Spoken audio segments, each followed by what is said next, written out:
Saya mau share dari satu buku dari Managing Money God's Way. Buku sangat bagus, buku kecil dari Pastor Benny Ho. Ya, banyak topik-topiknya di dalamnya, ya, mengenai kita bagaimana bisa mengatur keuangan dengan baik, perspektif keuangan dari Alkitab, terus bagaimana kita harus berinvestasi yang baik.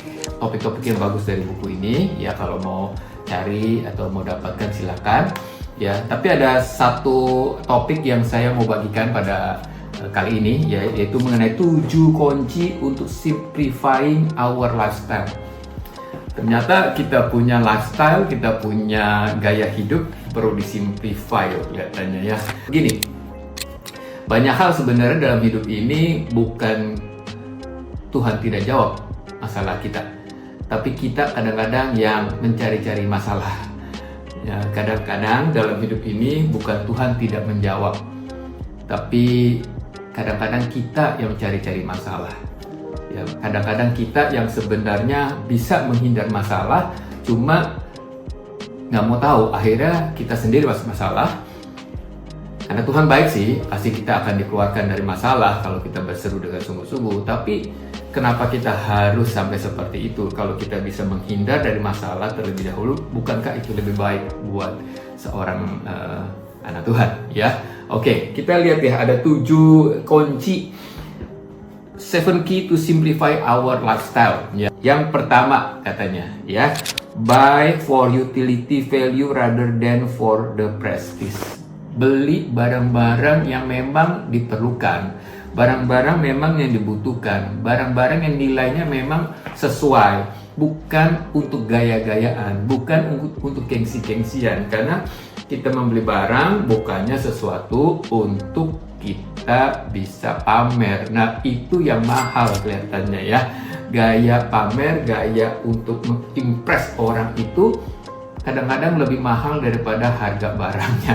Dikatakan begini, purchase the quality and not for the status. Bagus ya.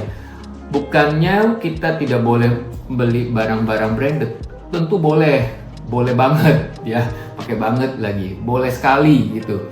Tapi kita bukan untuk status. Memang barang-barang yang branded lebih baik kadang-kadang kualitasnya. Why not? Ya, silakan kalau memang kita mampu, kalau kita memang bisa untuk membelinya. Silakan, nggak usah merasa guilty. Yang penting kita tahu quality dari satu barangnya memang benar-benar sesuai dengan harganya.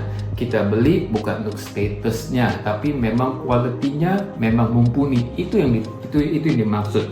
Buy things only when you need them. Belilah barang-barang yang memang kita perluin. Ya, kadang-kadang kita nggak perlu, akhirnya kita perlu-perluin gitu ya. Ya, suatu saat juga saya pernah beli, harganya kurang lebih nilainya totalnya 1 juta. Tapi karena lagi di promo, orang itu mengatakan, "Pak, tanggung dikit lagi, 200.000 lagi, karena 1,2 dapat promo, cashback 100.000. Langsung loh saya dan istri saya berpikir, wah, beli barang apa lagi ya? 200.000 ya, kita dapat cashback 100.000 ya. Nanti kita bisa beli lagi ya.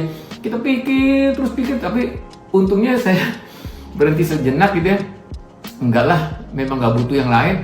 Kita butuh cuma barang ini yang totalnya 1 juta. Mau bayar lagi ke kasir, ditawarin lagi sama dia, "Pak, nggak sayang Pak, ya dapat cashback lupa 100.000, kapan lagi ya?"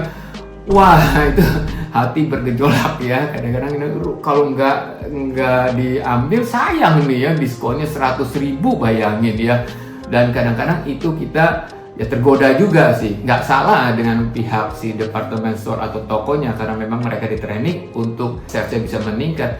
Tapi yang bayar kartu kredit kan saya dan istri saya, yang bayar kan saya gitu. Mereka kan nggak ikut bayar ya. At the end siapa yang bayar? Kan kita gitu. Jadi akhirnya untung saja waktu itu seperti sejenak saya dan istri saya berpikir, kita butuh yang cuma ini saja. Nggak, saya enggak ya, titik, selesai, bayar, kabur langsung ya. Jadi memang ada hal-hal yang kita harus tegas sama diri kita. Kalau memang belum perlu, ya nggak usah kita beli. Ya, poin pertama, belilah sesuatu barang yang memang kita butuhkan, bukan untuk gengsi, sesuatu yang bernilai, bukan untuk gaya-gayaan. Yang kedua, develop the habit of giving things away. Kembangkan kebiasaan untuk kita bisa mengeluarkan barang-barang lama untuk kita donasikan, untuk kita berikan kepada orang lain, untuk kita berikan pada orang yang lebih membutuhkan. Jangan disimpan terus, padahal barang kita udah bertumpuk-tumpuk. Ya, saya punya kebiasaan, lagi dilatih sih, nggak selalu berhasil, tapi saya sama istri saya lagi berlatih. Kalau kita beli barang satu, kita keluarkan kalau bisa satu. Kalau bisa dua, lebih baik. Contoh, kalau kita beli kaos, beli baju, satu kita lihat yang di rumah yang sudah lama, mungkin udah 2 tahun yang lalu, kita lihat-lihat, kita keluarin. Kalau bisa dua, kalau nggak bisa satu. Jadi masuk satu, keluar satu, paling tidak begitu supaya nggak numpuk. Ini dalam soal baju ya. Jadi itu bisa diterapkan dengan barang-barang yang lain. Kembangkan habit untuk bisa memberi kepada yang lain barang-barang kita yang sebenarnya. Coba deh dicek lemari ya, gudang ya. Saya barusan ini, kalau teman-teman tahu, ini kamar anak saya tadinya ya. Jadi belakang ini sebenarnya bukan rak buku, tadinya lemari baju anak saya. Karena dia sudah kuliah, terus kuliah pasti luar. Lalu ada kamar satu lagi memang kosong, dia pakai kamar satunya. Ini kamar berantakannya luar biasa, barangnya banyak banget itu anak saya ya. Jadi ada mainan, ada baju, ada buku, ada pernak-pernik. Anak saya wanita, jadi penuh banget gitu ya. Mau masuk aja bingung saya karena begitu banyak barangnya. Nah, saya coba pilah-pilah, saya coba masukin masukin kantong yang mana saya bisa berikan, kepada orang lain, kepada orang yang lebih membutuhkan, yang mana bisa saya donasi, yang nggak bisa memang udah harus dilipat, dibuang deh ya. Akhirnya lumayan ya, dari kamar yang berantakan akhirnya bisa dipakai buat rak buku saya. Tadinya rak buku saya udah mau dibuang semua juga karena nggak ada tempatnya ya. Akhirnya bisa ditaruh sini ya. Akhirnya juga bisa buat bikin podcast, lumayan kan ya. Jadi ya, kembangkan kebiasaan kita untuk bisa memberi barang-barang yang memang sudah kita nggak pakai ya, sudah kita, atau juga yang masih pakai tapi saudara mau ganti yang baru, kenapa tidak gitu ya. Kita harus belajar let it go ya, mulai dari barang itu. Ada kata-kata begini, the less clutter we have, the simpler life can be. Wah, bagus banget ya. Semakin sedikit kekacauan, tanda kutip, semakin simple kita punya hidup ya. Sederhanakan hidup kita mulai dari barang-barang. Jadi poinnya, lihat dulu yang di rumah, apa yang bisa kita berikan, kita donasikan. Tapi juga harus dikembangkan satu habit nih ya.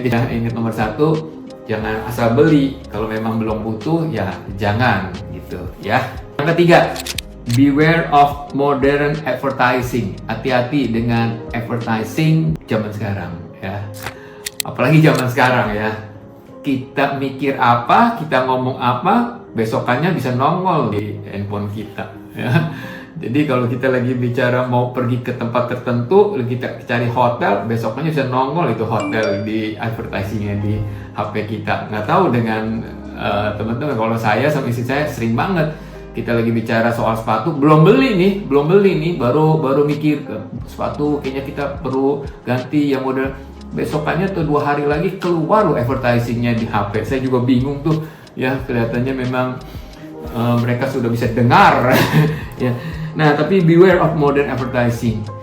Advertising, marketing bukan sekarang, dari zaman dulu memang tujuannya adalah segencar-gencarnya mereka memarketkan, menjual atau mengadvertise barang-barangnya supaya barang-barangnya itu ada di top of mind orang. Karena bagi produsen, kalau barangnya sampai udah menjadi top of mind, itu sukses. Top of mind itu artinya waktu kita bicara tentang pasta gigi, kita ingat apa? Nah, kayak gitu. Kalau kita bicara tentang minuman yang bersoda, kita ingatnya apa? Kayak gitu. Kalau kita mau makan bakmi, kita ingatnya apa? Nah, itu udah jadi top of mind. Itu memang pekerjaan, itu memang tujuannya produsen yang punya produk untuk campaign, dia punya brandnya itu sampai top of mind. Itu nggak salah dari pihak mereka ya, dan nggak salah. tentunya kita kalau kerja untuk mempromosikan produk kita juga begitu, jadi nggak salah gitu. Tapi salah bagi kita kalau kita apa aja kita beli, ya nggak perlu, tapi kelihatannya perlu nih, ya jadi beli. Ya apalagi lagi banyak orang sale-sale gitu ya. Wah itu kelihatannya jadi murah semua loh ya. Wah beli dua kayaknya tanggung gitu, beli satu ya selalu nih ya kalau saya ke toko kemana, apa nggak beli dua aja gitu. Beli dua harganya bisa murah 30%. Make sense sih ya, murah 30% bayangin ya. Tapi dua saya perlu satu. Nah kadang-kadang gitu, jadi beware of modern advertising. Hati-hati ya dengan, ya apalagi zaman sekarang deh. Ya sekarang kita benar-benar bisa personalize, bisa custom sama kebutuhan kita loh. Jadi lebih hati-hati, kita punya jaga hati ya, bahwa apa yang ditawarkan nggak harus kita beli. Ya, oke. Yang ketiga, stop impulse buying. Ini juga ya. Ini terutama buat wanita sih ya. Ya pria juga kadang-kadang, tapi mungkin karena ini emosi yang dimainkan ya. Dulu nggak tahu, sekarang juga sering juga ya ada midnight sale ya. Kalau udah jam 9 itu dapat diskon banyak sekali. Bayangin tuh, diskon segitu banyaknya, tapi malam hari gitu kan udah ngantuk-ngantuk gitu. Hati-hati ya. Sama juga ya tadi ya, ada bundling diskon, ada apa aja yang kita masuk ke satu department store atau kita ke mall, kita tujuannya mau makan, pulang bisa bawa 2 kantong loh, karena ya itu ya, kita nggak butuh sebenarnya, tapi karena wah ini lagi ada promo, ini lagi ada kesempatan, ini lagi ada harga bagus, atau ini nanti bulan depan akan naik. Waduh, memang tantangan kita di hari-hari ini begitu ya. Tapi ingat ya, at the end siapa yang bayar? Kita ya. Mereka nggak salah menawarkan. Pada terakhirnya siapa yang bertanggung jawab? Kita. Jadi kita harus berpikir betul, apakah kita bisa membayar ini, kita perlu ini, kita butuh ini. Kalau enggak ya bye-bye saja ya, nggak salah kok, Anda jadi pemenang ya. Oke, yang kelima, eat sensitively and sensibly. Artinya makanlah dengan wise, dengan bijak. Kalau kita makan, kita pesan ya secukupnya. Kadang-kadang betul memang kita pesennya 2, yang datang tuh kelihatannya banyak porsinya, akhirnya kita nggak habis. Kadang-kadang, tapi kalau setiap kali makan kita nggak habis, itu nggak wise sih ya. Apalagi kalau makan all you can eat, hati-hati. All you can eat, kita boleh ambil memang all you can eat, betul. Tapi bukan all you take it and you buang it gitu. Ya enggak ya, yang ambil ya makan gitu, ya habiskan. Jadi sebelum kita ngambil, kita harus berpikir ini habis nggak. Kalau nggak habis, janganlah ya, jangan. Soal makanan aja diatur, oh harus. Karena apa? Makanan ada hal yang kecil, makanan ada hal yang rutin, tiap hari kita lakukan, bahkan sehari bisa 2-3 kali. Dalam hal yang kecil, dalam hal yang rutin kita bertanggung jawab, pasti hal-hal yang besar juga kita bertanggung jawab. Ya kalau kita makan ambil banyak, kita makan sedikit dibuang aja begitu aja, wah kita ngelihat orang kan nggak enak ya, apalagi untuk diri kita sendiri seperti itu ya, nggak boleh ya. Jadi belajar untuk hal-hal yang sederhana, makanlah dengan bijak, ambil sesuai dengan kebutuhan, habiskan. Dan ini ada satu bagus lagi nih, sekarang kebiasaan bagus namanya taruh di tengah. Jadi kalau kita makan di restoran di mana aja, jangan diberantakin begitu aja ya.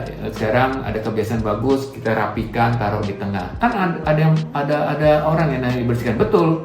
Tapi kenapa nggak kita bersihkan supaya yang bersihkannya juga lebih enak ngambilnya, lebih rapi. Ya kita datang, meja kan bersih. Kita pulang paling tidak meja itu tidak berantakan gimana, makanannya, piringannya bekas kita taruh di tengah. Ya kalau kebiasaan di luar lebih bagus lagi.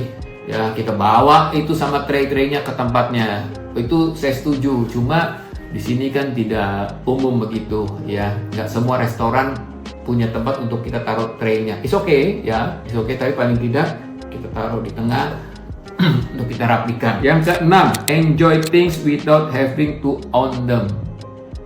Punya karunia menikmati, begitu aja ya, kurang lebih ya. Karunia menikmati lebih penting daripada kita memiliki. Gak salah memiliki, tapi ada loh memiliki tapi tidak bisa menikmati. Pilih mana?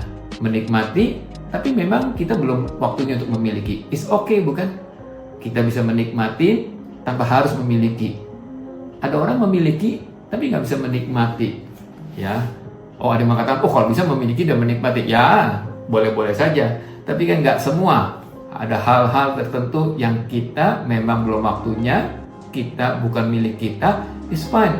Tapi kita bisa menikmati. Contoh, kita bisa ikut teman naik mobil, kita bisa menikmati, kita bisa stay di apartemennya kalau kita diundang, ya.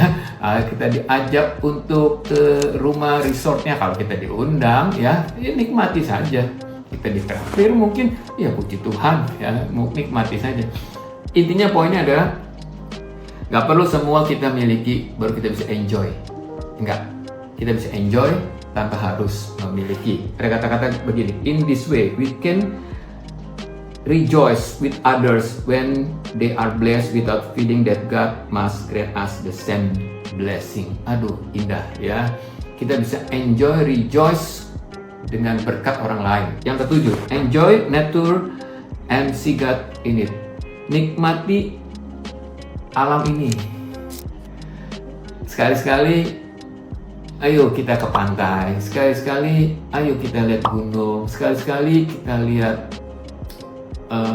padi, kita lihat sawah-sawah, kita lihat pemandangan, enjoy it.